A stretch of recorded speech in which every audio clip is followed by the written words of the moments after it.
Coming coming. Good morning from Sonong Pedong. কালকের রাতটা কিন্তু সত্যি অ্যাডভেঞ্চারাস ছিল। তুমুল বৃষ্টি হয়েছে। অভ্যাসবশত ঘুমটা বেশ খানিকক্ষণ আগেই ভেঙেছে, কিন্তু চারপাশের পরিবেশটা এত সুন্দর, তাই শুয়ে শুয়ে বেশ খানিকক্ষণ ধরে টেন্টের মধ্যে ল্যাদি খাচ্ছিলাম। সুন্দর। Good morning. কেমন লাগলো বলো তোমাদের ফার্স্ট টেন্টের এক্সপিরিয়েন্স? প্রথম দিনেই বৃষ্টি।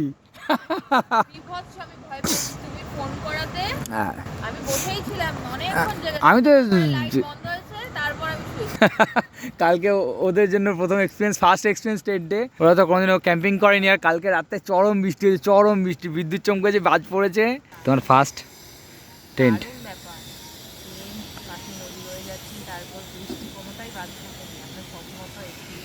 প্লাস কালকে বৃষ্টি হয়েছে প্রচণ্ড, বলো মানে চারিদিকে, মানে ওয়েদারটা তো দারুণ হলোই, প্লাস তোমার জন্য বৃষ্টিতে ফার্স্ট টাইম ক্যাম্পিং, তাই তো? কেমন লাগছিল যখন বাজগুলো পড়ছিল? একদম উপরে না জল নিও না, জানো তো, ওখানে জলের দামটা অনেক বেশি। নিচে এসেও জলের অনেক দোকান আছে, সেখান থেকেও তোমরা জল নিতে পারো। বাট যারা একটু অভ্যেস আছে রাত করে খাওয়ার, তো এখানে কিন্তু বেশি রাত মতো খাবার দাবার পাওয়া যায় না, মানে ডিনার তোমরা পাবে না। তাই চেষ্টা করবে মোটামুটি 8:30 9টার মধ্যে তোমাদের ডিনার কমপ্লিট করবে, নাহলে কিন্তু খালি পেটে ওই ম্যাগি খেয়ে বা খেয়ে থাকতে হবে, কী বলে, ওই যে চিপস টিপস খেয়েই রাত কাটাতে হবে। তা ডিনার করতে হলে রুটি খাও, ভেজ থালি খাও, যাই খাও না কেন, এই মোটামুটি 8:30 9টার মধ্যে করে নিও। আর এখানে এমনি বেসিক্যালি থালি সিস্টেমও হয়, বাট থালি সিস্টেমের পরে যদি তুমি এক্সট্রা কোনো রুটি নাও, এখানে কিন্তু রুটির দাম পার রুটি 20 টাকা করে, তাই তো? আমরা একটু লাস্ট সময় ছিলাম, তার ওনার সাথে ভালো প্রচুর পরিচয় আলাপও হয়ে গেছিলো। আমি কালকে সংগমিতা কালকে ভাত খেয়েছিল, আর আমি কালকে রুটিও খেয়েছিলাম, এক্সট্রা 2টো রুটি খেয়েছিলাম, কিন্তু আমার থেকে কোনো এক্সট্রা পয়সা নেয়নি। বেসিক্যালি এই সনং পেডং বা ডাউকি রিভার যেখানেই যাও না কেন, জলের রং কিন্তু একদম কাঁচের মতো স্বচ্ছ। বাট কাল রাতের মুষলধারের বৃষ্টির ফলে জলের রং কিন্তু এখন সবুজ, আর এই জল স্থির হতে এখনও মোটামুটি 1-1.5 দিন সময় লেগে যাবে। আমাদের কাছে সময় খুব কম, তাই অমিতরা বোটিংয়ের প্ল্যান ক্যান্সেল করেছে, কিন্তু আমরা ভাবলাম যে আবার কবে আসবো তার ঠিক নেই, সুতরাং একবার বোটিংয়ের এক্সপিরিয়েন্সটাও করা দরকার। সুতরাং এখন ব্রেকফাস্টে তৈরি হবে হচ্ছে ম্যাগি, দেন ওরা একটু চারপাশটা ঘুরতে যাবে, আর আমরা বেরোবো হচ্ছে বোটিংয়ের উদ্দেশ্যে।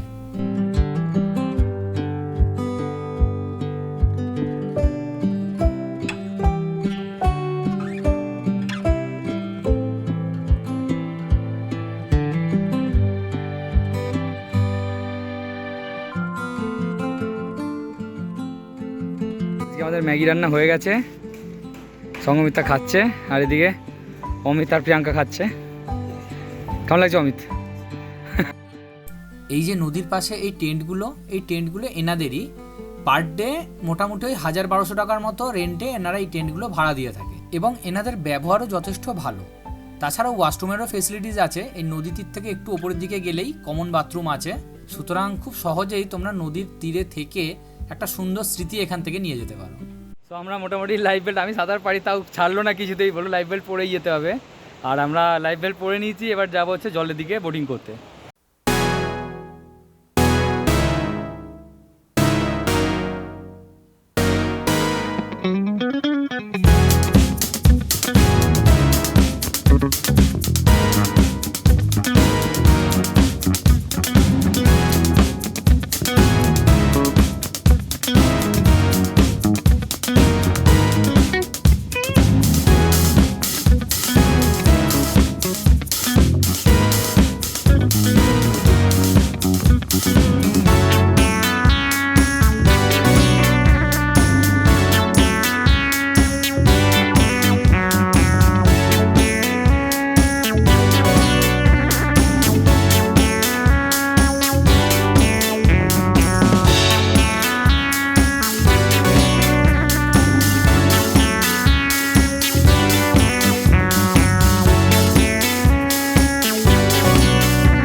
তো এইখানটাকে ক্লিফ জাম্পিং হয়, আর ফার্স্ট স্টেপ সেকেন্ড স্টেপ দুটো স্টেপ আছে। আর বহুত মানে 20 ফুট 30 ফুট গভীর আছে বলছে এই জায়গাটা, ভালো দারুণ মজার, বাট আমি করছি না ওসব কিছু। সো এখন আমরা আছি হচ্ছে উমওয়াট রিভারের ওপর, আর তোমরা যদি সিজন টাইম যদি শীতকালে আসো তখন জলের পরিমাণও অনেকটা কম থাকবে, আর এই জল কিন্তু একদম কাঁচের মতো স্বচ্ছ হবে, মানে উপর থেকে নিচের একদম পাথর পর্যন্ত দেখা যায়, এতটাই ক্লিন হয়। অফ সিজন হওয়ার কারণে আমাদের এই বোটিংয়ের জন্য মাথা পিছু ভাড়া কিন্তু 350 টাকা করে, মানে টোটাল 700 টাকার মতো। কিন্তু সিজন টাইমে এলে এই ভাড়াই কিন্তু মাথা পিছু 500 থেকে 600 টাকা হয়ে যায়। সো এই দাদা আমাদেরকে নিয়ে এলেন, ঘোরালেন, এখন আমরা ফেরত যাব। সো আমরা বেরিয়ে পড়েছি আবার সেই অফরোডিং, জল পেরোতে পেরোতে কত দূর হবে কে জানে। সো এবার আমাদের নেক্সট স্টপ হচ্ছে ডাউকি রিভার, কিন্তু সেখানে যাওয়ার আগে সঙ্গমিত্রাকে একবার এখানকার ডাউকি হসপিটালে একবার নিয়ে যাব, কারণ ওর পায়ে কিছু একটা ইনফেকশন হয়েছে। আসলে পুংলিয়ার ট্রেকটার দিনে সঙ্গমিত্রা যখন ক্লান্ত হয়ে পড়েছিল তখন রাস্তার এদিক সেদিকে বসে পড়েছিল, আর ঠিক সেই সময় কোনো গাছের পাতা হয়তো ওর গায়ে লেগে গেছে এবং সেটা থেকে ওর পায়ে কোনো একটা ইনফেকশন হয়েছে। তো সেটা এখানকার হসপিটালে একবার দেখিয়ে নেবো, অ্যান্ড তারপরে বেরিয়ে পড়বো ডাউকি রিভারের দিকে। আর এই ডাউকিতেই আমার এক স্টুডেন্টের হাজব্যান্ড বিএসএফে কর্তব্যরত, এবং উনি বলেছিলেন যে এখানে এলে উনি আমাদেরকে ডাউকি রিভারটা ঘুরিয়ে দেখাবেন। সঙ্গমিত্রাকে নিয়ে এখন আমরা এসেছিলাম হচ্ছে কি ডাউকি হেলথ সেন্টার, তাই তো এখানে ডক্টর পাওয়া যায়। এখান থেকে আমরা সঙ্গমিত্রাকে ডাক্তার দেখালাম। সঙ্গমিত্রার পায়ে ট্রেকিংয়ের সময় কিছু একটা পাতা লেগে গেছিলো, তো পাতা বা কিছু পোকায় কামড়ে দিয়েছিলো, যার জন্য পুরো পাটা ইনফেক্টেড হয়ে গেছিলো। তো এখন এখানে একটা ইঞ্জেকশন নিলাম, আর ইঞ্জেকশন নিয়ে এখন বেরোচ্ছে ওর পায়ে। ডাউকি যাওয়ার সময় বাঁ হাতে খুব সুন্দর একটা কালী মন্দির পড়ে, হাতে সময় থাকলে এখানে পুজো দিয়ে যেতে পারো। অমিত প্রিয়াঙ্কা রিটার্ন ট্রেন কালকে রাতেই গুয়াহাটি থেকে, তাই ওদেরকে একটু এগিয়ে যেতে বলেছি। আমরা ডাউকি ক্রাংসুরি করে সোজা ওদেরকে আশা করছি ফিফিতে ধরে নেব, আর ওখান থেকে ওরা ট্রেনে করে কলকাতা, আর আমি আর সঙ্গমিত্রা বাইকে করে আবার যেভাবে এসেছিলাম সেভাবেই ডুয়ার্সের থ্রু শিলিগুড়ি হয়ে কলকাতা ফিরবো। আলটিমেটলি সঙ্গমিত্রা হসপিটাল থেকে ঘুরে আমরা এখন এসেছি ডাউকি রিভার ভিউ পয়েন্ট, তাই তো এখান থেকেও বোটিং করা যায়। আর ওই পাশটা হচ্ছে পেছনের, ওই যে ওই পাশটা হচ্ছে বাংলাদেশ, আর পেছনে আমাদের সোলজার্সরা আছে। তো এখন ওখানে যাব, ওখানে সমস্ত আজকে আমরা ওদেরই গেস্ট। ডাউকি রিভারের সুন্দর ভিউ এই ছোট বোটগুলোতে করেও ঘুরে দেখা যায়।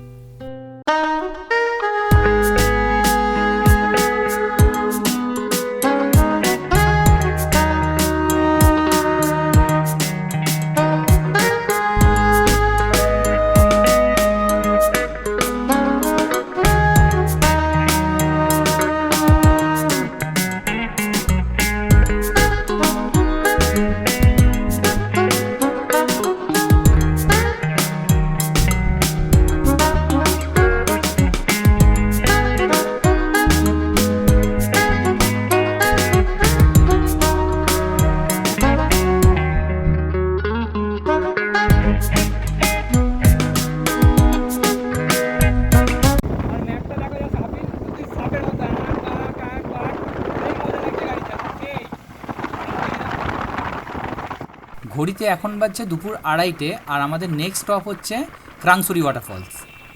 আর এই মেন রাস্তা থেকে বাঁ দিকে যে রাস্তাটা ঢুকে যাচ্ছে, এই রাস্তাটা সোজা চলে যাচ্ছে ক্রাংসুরি ওয়াটারফলসের দিকে।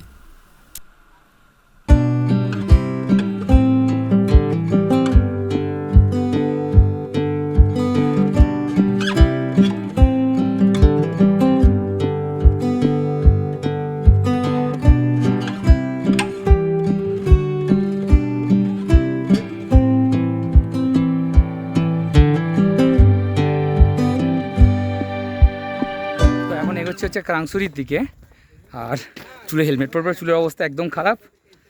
আর এখান থেকে বেশি কোনো রাস্তা নেই, হাঁটা রাস্তা, একটু অফরোডিং আছে যখন ঢোকার মুখে, আদারওয়াইজ বাকি সব ঠিক আছে। আর এটা দেখে আজকে দেখি আশেপাশে কোথাও স্টে করে যাব, কারণ ফিফিটা কালকে করবই করব। আর কারণ এখন গিয়ে ফিফিতে গিয়ে লাভ নেই, হয়তো বাইক নিয়ে পৌঁছে যাব, কিন্তু সামনে যে ওয়াটারফল অবধি যাওয়া সেটা যেতে পারবো না। আর এই হচ্ছে ক্রাংসুরির রাস্তা।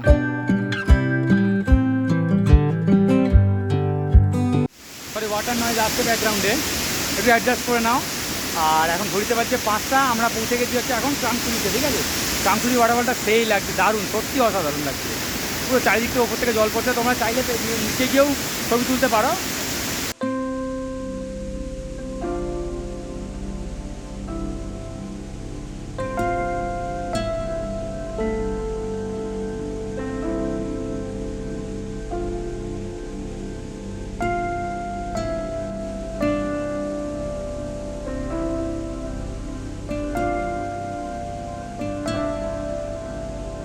ঘুরতে 6:45 বাজছে। এটা হচ্ছে ওয়েস্ট জয়ন্তী হিলস। তো এবার আমরা এগোচ্ছি এখন ফেফের দিকে। তো রাস্তায় যেখানে থাকার জায়গা পাবে ঠিকঠাক যদি কিছু পেয়ে যাই ওখানে স্টে করে যাব, কালকে ফেফে করে বেরোবো আবার। আর জম্পেস করে কোথাও খেতে হবে। দূর দূর অবধি হোটেল বা হোমস্টের কোনো চিহ্ন নেই, জানি না রাত্রে আজকে কোথায় থাকবো। অ্যাকর্ডিং টু গুগল ম্যাপ যখন আমরা ফিফিতে পৌঁছাবো তখন কিন্তু চারপাশ অন্ধকার হয়ে যাবে। যদি হোমস্টে বা হোটেল না পাই তাহলে কিন্তু ফিফি করা একদম অসম্ভব। এবার দেখা যাক অদৃষ্টে কী আছে।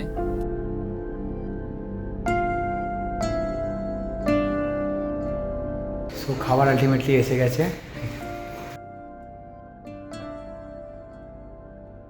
আমরা আছে হচ্ছে তোমার কোথায়, হোটেল প্যারাডাইস অ্যাডভেঞ্চার।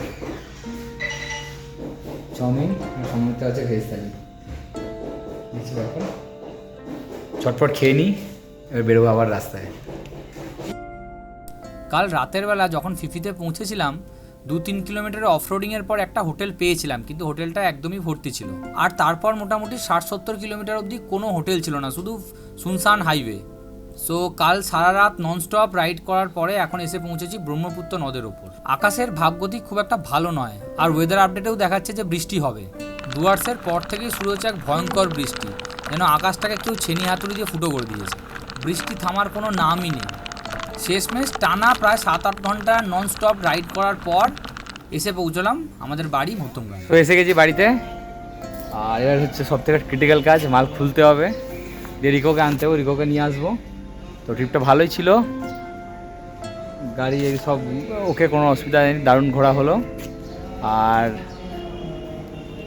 আমি সমস্ত ডিটেলসগুলো কোথায় দিয়ে কীভাবে যাবে ভিডিওতে আমি সমস্ত ডিটেলসগুলো তোমার সাথে শেয়ার করলাম। যদি আর কোনো কোয়ারি থাকে বা কোয়েশ্চেন থাকে তোমরা কমেন্ট সেকশন খোলা আছে, কমেন্ট করো, ওখানে আমি রিপ্লাই করবো অ্যাজ আর্লি অ্যাজ পসিবল। আর তো ব্লগটাকে এখানেই শেষ করে চ্যানেলের সাথে জুড়ে থেকো, কারণ সামনে আরও অনেক অ্যাডভেঞ্চারাস ট্রিপ হতে চলেছে।